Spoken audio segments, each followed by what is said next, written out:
Okay, good evening, everybody. It's Wednesday night, so we're back to Halacha and Tanya. Last week, we started the laws of Muktzeh, and we discussed very in the introduction that Muktzeh is rabbinic. There are four reasons why the rabbis forbade the concept of Muktzeh, meaning not touching, but moving certain objects for various different reasons. And we discussed that certain objects are not muktzeh at all. Certain objects are muktzeh. Muktzeh means it's removed and separated from the person's mind. If the object is separated from the person's mind, then the rabbi said you're not allowed to move it on Shabbos for the various different reasons. Either to show Shabbos is different, you might come to carry it, just to show people Shabbos is a different day than everything else, and so on. So we started what's called Kli SheMelachto LeIsser. Kli SheMelachto LeIsser in Hebrew means a vessel whose primary use is for something forbidden. And the law of that concept of muktzeh is you're allowed to move it if you need the place. You're allowed to move it if you want to do something permissible with it, but you're not allowed to move it just to protect the object itself, which means as follows. You have a pen. A pen is primarily used to write. If a pen is primarily used to write, it's what's called Kli SheMelachto LeIsser. So therefore, you can only use the pen if you need somebody left the pen on the table and you need the place where the pen is on, then halachically you'd be allowed to move it. Or you want to use the pen for something permissible, like you want to use it as a bookmark and there's nothing else available and you just want to use it to remember which page you're at, so then you would be allowed to move the pen on Shabbos. And that's what we're in the middle of. We're discussing rulers, thermometers. I do want to say one thing about thermometers that we didn't discuss last week. Thermometers to take your temperature to see if you have fever or not is really problematic today. Years ago, when they had the mercury thermometers that were manual, they weren't digital, they weren't battery operated, they were just manual. You had mercury, then they banned them, thanks to our government. You put in your mouth or little kids in the rectal area, and you're able to tell the temperature of the person. That was allowed to be done on Shabbos, because measuring temperature is a concept like we learned measuring for mitzvah. And just like you can measure a mikvah, or you can measure to see if matzah is the proper size and amount, so then you would be allowed to do it. Today's thermometers are basically all digital. So when you take temperatures, either across the scalp, the forehead, or whatever it may be, in the ear, all the various different methods that we use today, those would not be allowed to be used on Shabbos, unless if it's a life-endangering situation. But otherwise, that would be forbidden, and therefore there would be muktzeh as a Kli SheMelachto LeIsser. Therefore, thermometers would be forbidden to move unless if you need the place that it's on, or you want to figure out some permissible usage for this. Last week, we also discussed that candlesticks that were not lit that Shabbos, you have an extra candle holder, candlesticks that were not lit that Shabbos. That again is Kli SheMelachto LeIsser. That is primarily a vessel whose primary use is for something forbidden, to light candles. So that you wouldn't be allowed to do on Shabbos, lighting candles. But if you didn't light it that Shabbos and somebody left an empty candle holder on the table and you need the place to eat, you're allowed to pick it up on Shabbos and move it away. Or if you want to use it for something permissible, I don't know what you would use it for. It would, be rare case of using it. But the candle holder, and this one I emphasize, the candle holder that was lit that Shabbos is completely muktzeh.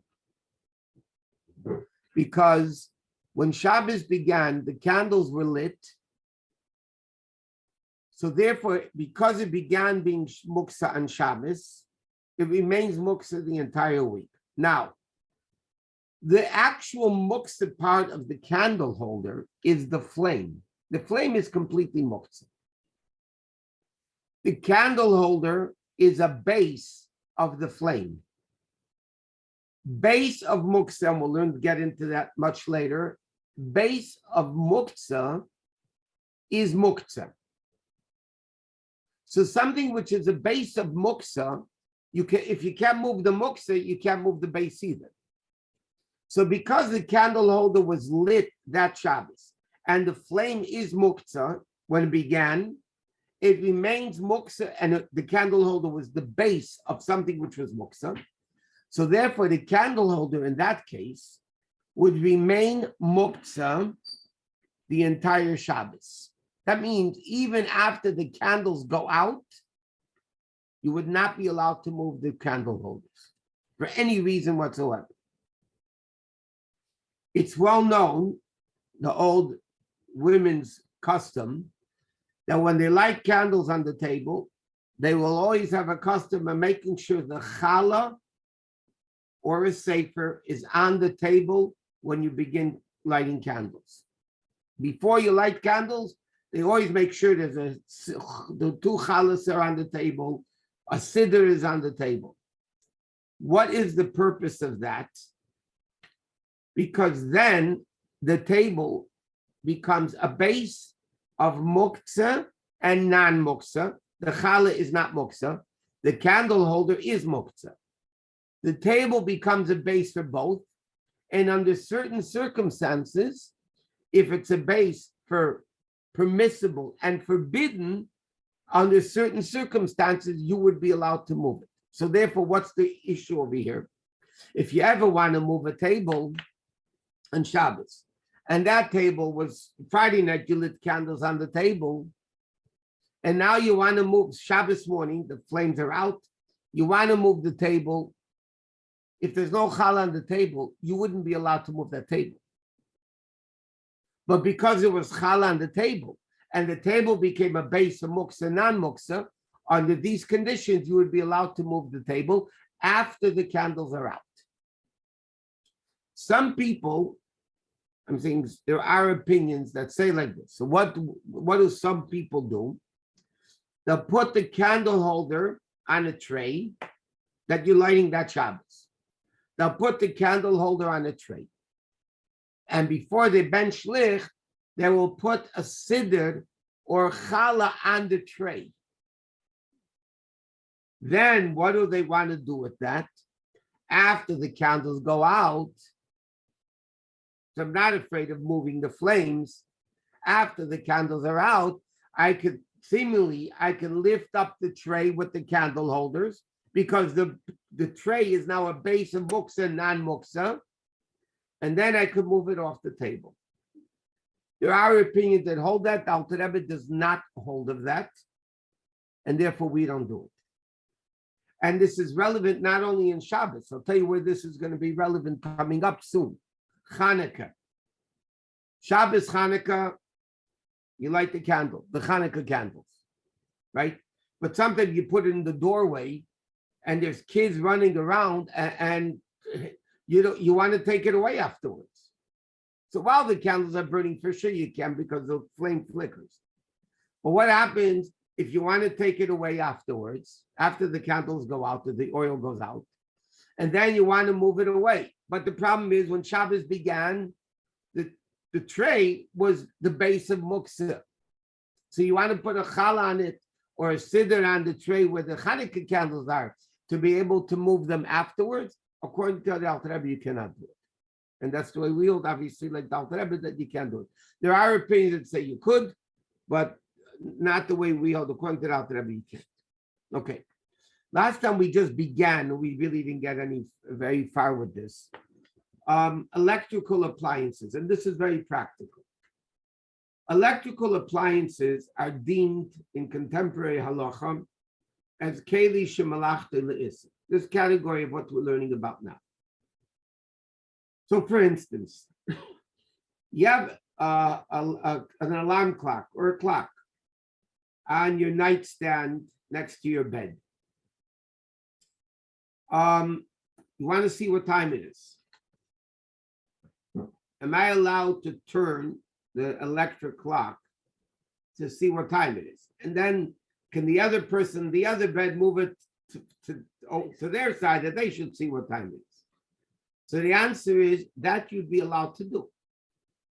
Because the clock, because it's electric, is a Kli SheMelachto LeIsser. That's the way everybody passes. It's a thing whose primary use is something forbidden. Because any electrical current is forbidden. So, but you would be allowed to move it to you or away from you. The same thing happens, same thing would be with a fan. You have a fan on, okay, a portable fan, and it's blowing at you or to you. And you don't want it. You want to move it away a little bit. Or it's away from you and you want to move it facing you to get the air. You would be allowed to use it, to do that on Shabbos. You can't move it that it shouldn't get stolen or shouldn't get ruined or something like that. But if you're moving it, the Torah Gufa, you want to see what time it is, telling time is permissible on Shabbos, then you would be allowed to move the electric clock, electric fan, or for that matter, somebody has an electric blanket. Things called electric blankets. The blanket is plugged in. Yeah, before Shabbos, obviously. But you want to move the blanket off you, on you. So that's not a problem. That's called tzedach gufay. That you would be allowed to. So all those things, the same thing, calculators, flashlights, all these things are what's called Kli SheMelachto LeIsser, and, or yeah, let's say a lamp. You want to move it closer to you, further away from you, any of these things. So then the din is, it's a Kli SheMelachto LeIsser. You would be allowed to move it either to see what time it is, or you want to, the cold air should blow on you or not blow on you, either one, then that's fine. Let's go to another din, which is also practical. Car keys. Is car keys, is this, somebody asks, is this for devices that are forbidden or even permissible? 1 second. Is this for devices with a plug or batteries? That is exactly, the batteries and plug, electricity and battery is exactly the same thing. Battery is electricity in a container, or power in a container. It doesn't matter if it's battery operated or electricity, it's the same thing. Now, what's with car doors? Car keys. No, it has to do with car doors also. And this is a very interesting halacha. Car doors, car keys that open doors is not necessarily muktzeh. Now, let me tell you an example. Years ago, for us older people, when you had a car, there were 2 keys. One was for the door and one was for the motor. I don't know how many of you remember that. There was 2 keys. One was for the doors and one was for the motor. The car key to the door is Kli SheMelachto LeIsser. It's not even something forbidden. The key to the ignition would be Kli SheMelachto LeIsser. Now the keys are both. Okay. Now, obviously, if I have a remote, I can press the remote to unlock the door. We're not talking about that. What happens, just a practical thing. Somebody forgot, they pulled their car before Shabbos into the backyard, into the garage. They forgot something in the car and they need it on Shabbos. They forgot something in the trunk or in the back seat. They bought something, they forgot to bring it into the house and they need it. Now, when you open a car door or a trunk, generally speaking, a light goes on. You open the door, the car light goes on. You open a trunk, the trunk light goes on. So then obviously you can't do that on Shabbos because you're causing a light to go on. You're not allowed to do that. Well, let's say there's no light. So you turned off the light. Okay, somebody wants to sleep in the car. Okay, it happened by the oil. Many times guys would pull up with cars for Shabbos and they would sleep in the cars. Okay, So now you undo the bulb. Okay, either switch it off or unscrew the bulb, whatever. There's no light on in the car or in the trunk. Halachically, I can take the key, I can open the car door, take out what I need. Because now I'm using the car key for something permissible, opening the door. I'm not turning on the motor. And then I can open the car door. Now, why is it the car door muktzeh? Why isn't it Kli SheMelachto LeIsser? A car door is a vessel whose primary use is something forbidden. So why can I open the car door? Because I need the place to get into the car. I can't go through the door. I need the place where the door is to get into the car. So therefore, halachically, if no light goes on, not in the trunk or not in the car, I would be allowed to take the key, open the car door, unlock it, open the door, take out what I want. But then I cannot close the door. Why can I not close the door? Because now I don't need the place. But the car door is muktzeh. Kli SheMelachto LeIsser is only allowed if I want to do something permissible with it, or I need the place. Closing the car door, you're not doing anything with the door. You don't need the place, unless if it's a very tight garage and I can't get back to the door with the car door open, then I can close the car door, because then I need the place to get into the house. I'll give you another practical example of this din. A dryer. Now, I just want to say something.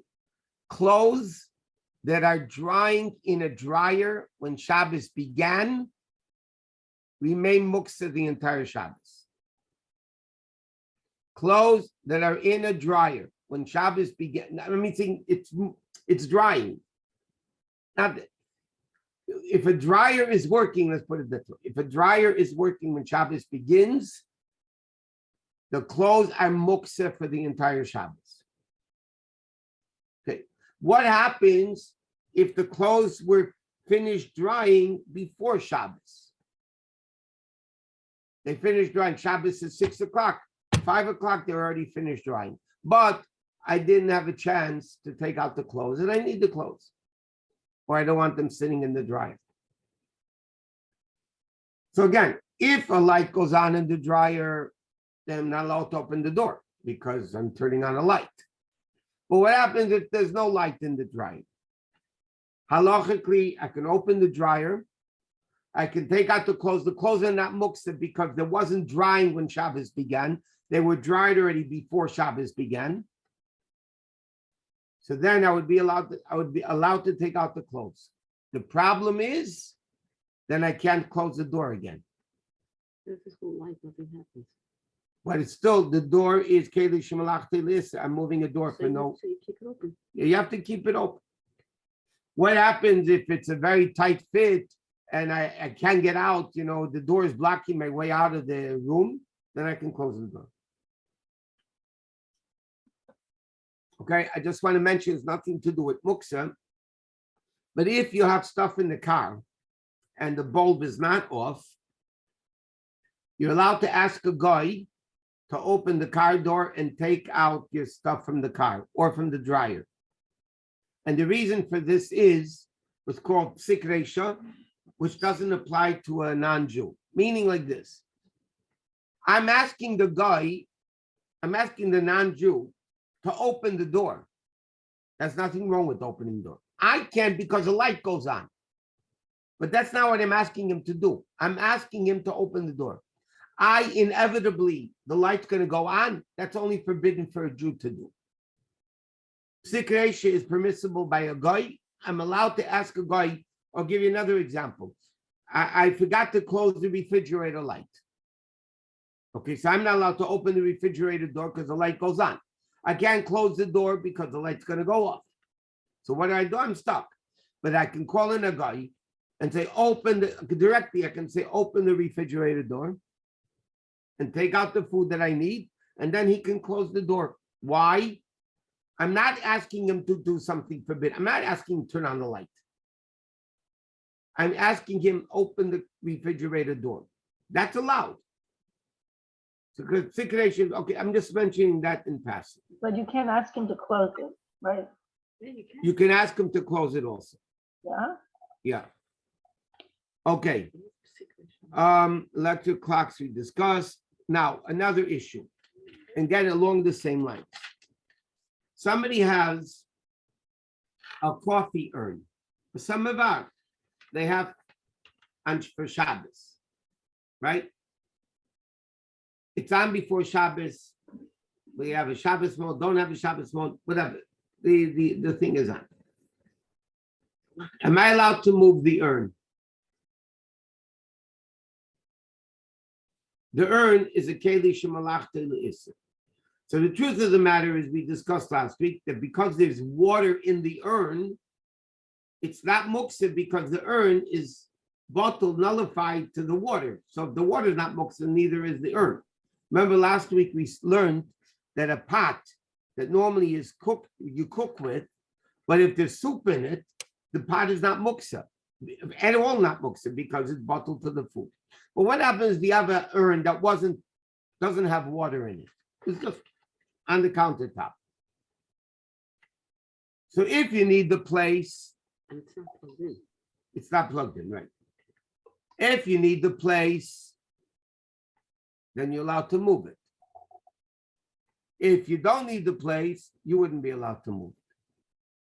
By the way, I'll take that back. If the percolator was plugged in, but it's not on, you can move it also if you need the place, if there's nothing going on. Okay, countertop appliances, all those things. Now, these are all very practical things that we don't even realize the halachic ramifications of them. If you have an extension cord, okay, an extension cord is a Kli SheMelachto LeIsser. Whether it's plugged in or not doesn't matter. If I have a Kli SheMelachto LeIsser and I want to pick it up because I want to pass over it or under it, so then I'd be allowed to pick it up because I need the place. It's blocking my passageway. I'm allowed to pick it up to walk on, to walk underneath it. But just to move an extension cord, I see it's left out on the dining room table, and I'm not using the dining room table for Shabbos. Or I have two people in the other end of the dining room table, and I don't need that place in the dining room table. I wouldn't be allowed to move the electric extension cord. Now, I'm allowed to make, like we learned last week, you could cheat a little bit. So you know what? I want to eat on this side of the table. Who says I have to eat on the side of the table where there's no extension cord? I want to eat on this side of the table. Then you can pick up the extension cord and you can move it.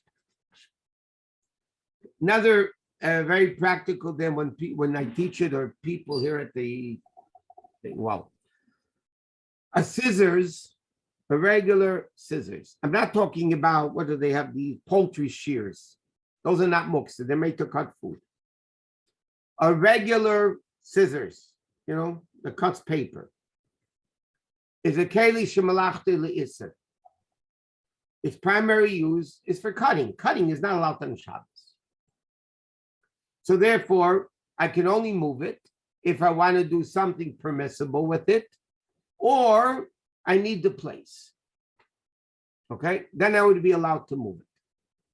So let me give you an example. Somebody wants to open a package of potato chips on Shabbos. Okay, a package of potato chips. Now, normally it's on top. How do you normally open a bag like that? You take on the two sides and you open it. So basically what you're doing is you're separating the glued pieces on the top that seals the bag. You're just separating them and the bag becomes open. You're not allowed to do that on Shabbos. Okay, that's forbidden to do it on Shabbos. You can't open a bag like that. So what happens if I want to eat the potato chips? So technically I can rip the bag and ruin it. then it's no problem for food. But what happens if there's letters all over the place? Then I can't rip the bag because I might rip letters. So what's the eitzah? What can you do? I'm allowed to take a scissors, which cuts straight, and I can cut the bag where there's no letters. That's called Seder Gufay. I'm using the scissors, which normally is what's called Kli SheMelachto LeIsser. That normally you can't do it. It's used for forbidden things, but I'm using it for something permissible to rip open the bag. So therefore, I would be allowed to take a scissors to open a bag that I shouldn't be able to tear letters. The bag's really sealed with glue, not just steam clothes. It doesn't matter. Even if they're steam clothes, you can't open them anyway, because they're still bound together and you're separating, which is tearing without ruining, which is even worse. Okay, I want to go back to tefillin. Okay, next is musical instruments. We have 3 minutes left. Musical instruments. You're not allowed to play music on Shabbos. So therefore, musical instruments are Kli SheMelachto LeIsser. Okay, now, there's a different concept of Muktzeh that we did not get yet, and that's called Muktzeh Machnes Son Kiss. In other words, I'm just going to say it because we're not going to talk about it now. If it's an expensive musical instrument, expensive violin, expensive guitar, an expensive whatever, any type of musical instrument that's expensive is completely muktzeh. You cannot use it for any reason. You're not going to use it for anything but what it's made for, which is to play music. But if you have these little recorders, that the first graders play with, and they make this beautiful music. So now that is a musical instrument. That is a Kli SheMelachto LeIsser. But I won't hesitate to bang something with it or to use it as a book stopper, whatever. So then that recorder, as it's called, that sheep flute, is a Kli SheMelachto LeIsser because it's made to make music, which is forbidden on Shabbos. But you're allowed to move it if you need the place, or if you need to use something permissible with it. You want to take something down from an upper shelf and you need an extension hand, so you take it and you'd be allowed to do. We're going to end, and the expensive musical instruments we'll mention next week or whenever. A telephone book, Oliver Shalom, when they used to have telephone books, a telephone book was a Kli SheMelachto LeIsser. It's called telephone book. What was the purpose of a telephone book? To look up phone numbers, which is forbidden on Shabbos, because you can't call on Shabbos. Therefore, a phone book, the olden phone books, even the present ones, whatever you get, is a Kli SheMelachto LeIsser. You can only move it if you need the place or for something permissible. Now listen to this. Years ago, the phone books were thick. So they put it for booster chairs for the kids. So the kids would sit on top of a telephone book to lift them up a little bit. That's called Seder Gufay, that you're allowed to do. Or, and we'll finish with this, I want to go to somebody's house and they need their address. I'm not allowed to look up their phone number because phone number is you can't use on Shabbos. But to go to their house to get their address, that's Seder Gufay. So I would be allowed to open a phone book on Shabbos to find out somebody's address to be able to go there on Shabbos. That would be allowed. But to use it to look up a phone number, that you wouldn't be allowed to do on Shabbos. Okay, we're going to leave it here. We're going to go to Tanya Mitzvah next Wednesday. We'll get back to Bais Din. Rabbi Shusterman? Yes, Open- ma'am. Open a car and a dryer, you could ask a non-Jew to do that for you. To do what? If the light went on and you needed something in the car, you could ask a Yes, non-Jew yes, you could. Or in the dryer, you could, yes. and they could close it. Yes. Okay.